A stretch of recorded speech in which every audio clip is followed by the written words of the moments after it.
Ooh. Hi there, I'm Peter Millard, and this is 10 Minute Workshop, where 10 minutes in the workshop is never enough, it's never 10 minutes, and it's never 10 minutes wasted. In the workshop this week, well, I'm trying something a little bit different. I don't know if it's going to work, but let's try it and see. That's coming up next. So this week in the workshop, as ever, there's lots going on, but for one reason and another, I don't actually have a great deal to show you or to show for it. One of the jobs just isn't completed, so I can't finish the video on that.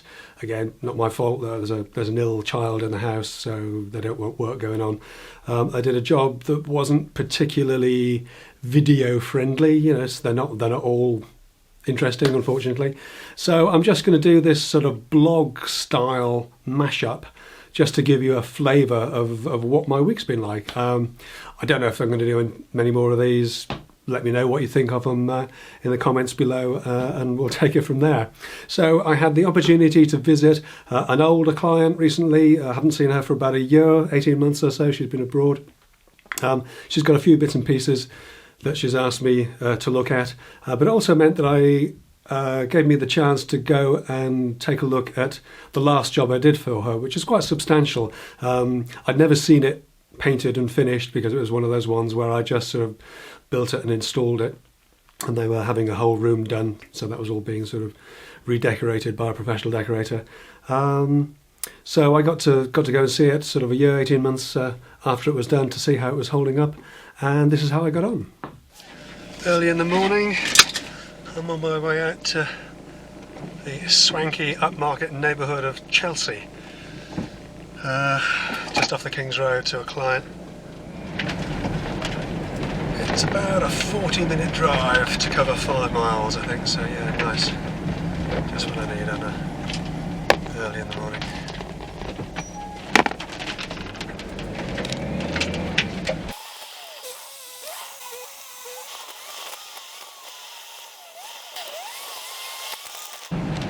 About 5 minutes away.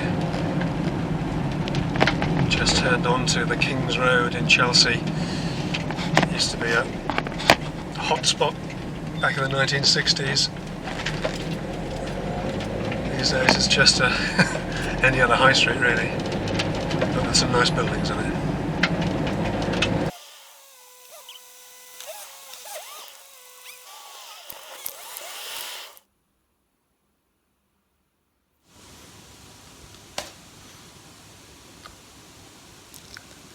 This is a job I did just before I started shooting video for YouTube.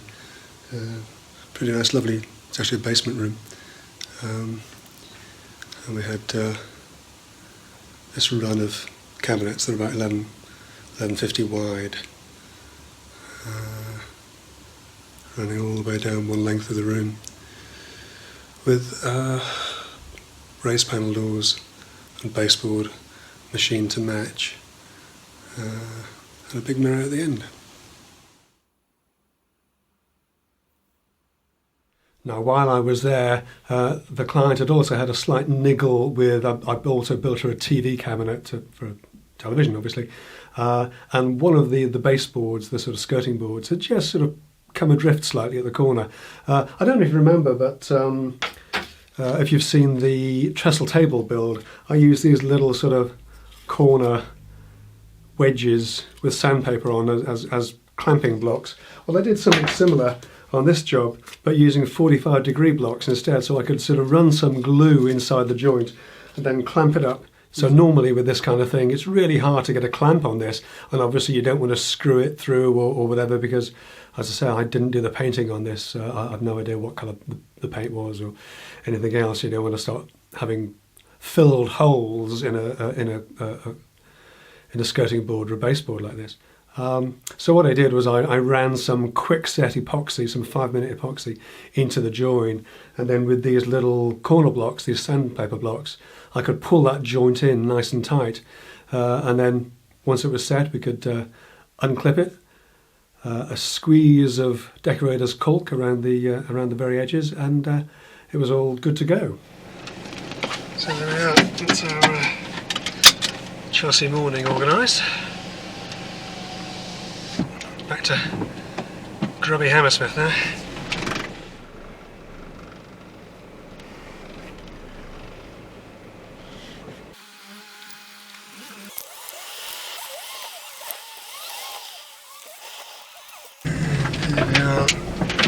base. A 2-hour round trip. Can't complain, I guess. Now the other job that's been keeping me occupied over the last week or so is a sort of a low-level kitchen refurb, and it's not even that really. It's more of a makeover. When you normally do these kind of low-level refurbs, typically the client is quite happy with the general layout of the kitchen, and you can freshen it up just by changing the doors and the drawer fronts and sometimes the kitchen worktops. With this particular kitchen, the whole back of the house is actually going to be taken off and remodeled next year, and the kitchen is something that the client sort of inherited when they bought the house, and they just can't stand it anymore. They're just sick of it. Now, you know, to me, it's a perfectly pleasant. I just live with it myself, but it's a little bit dated, and the client wanted something different. So with this one, it was really just a simple repainting job. Now I took off as many of the doors and drawer fronts as possible to get those back here in the workshop and paint them. But some of the doors, they're just not removable. Things like the built-in refrigerator and freezer, the way they were built in, you just can't get the doors off without taking the fridge and freezer out. So they were painted in situ, and of course the carcasses are fixed. So the exposed faces of those, the end panels, the blending panels, decor panels, whatever you want to call them, they all needed to be painted in situ. Now when you take off door and drawer fronts, it's always worth IDing them just so you know which ones go where. And I did my usual trick of marking the doors sort of inside the hinge cup, yeah, so you can actually mark them up and you know which ones go where, and also identifying the corresponding hinges on the back of the hinge with a little Sharpie, again, just so that you know which doors go where, so they go back in the same place. And often the hinge positions will have been tweaked to match that particular carcass, so better to keep them all the same if we can. And the same with the drawer fronts. You can just put a mark on the drawer fronts. I usually put T for top and B for bottom, and then 1, 2, 3, 4, 5, or however many going down, so that I remember. Because if you just put 1, 2, 3, 4, 5, then you wonder, well, is one the top or was one the bottom? And again, there's usually space on the inside face of a drawer front, a drawer fascia, where you can just put a mark or a number where it will be covered by the drawer base. Now, with any sort of kitchen painting work, you do need to degrease the work pretty thoroughly because it's a kitchen, and obviously, you know, cooking takes place in there. And then prep and paint it in the usual way. I'm using a Farron Ball colour for this kitchen, and I'm using a dark tones undercoat by F&B, and then following on with actually an exterior eggshell, because I find with Farron Ball particularly, their exterior paints, they flow better and actually much easier to work with. So the kitchen refurb took about a week in all, and I think the difference is pretty dramatic. The colour goes very well with the existing marble work surfaces, and even the original nickel handles look fantastic against the darker grey tones. Client was delighted with how it all worked out, and actually so was I. It was you know, a pretty sort of full-on week. I got the doors and things back in the workshop, so I was putting a few hours in early, an early shift, and then going back to the kitchen to do the bits there that I obviously couldn't remove, and then coming back in the evening to do some more on the doors. So a pretty full week. But I think the result was worth it. So yeah, that's it for this week. I hope you found that interesting. I hope you found it useful. It's a shame I never got to show you the build of that run of cabinets, because they were quite interesting. Lots of tricky bits to the install on that.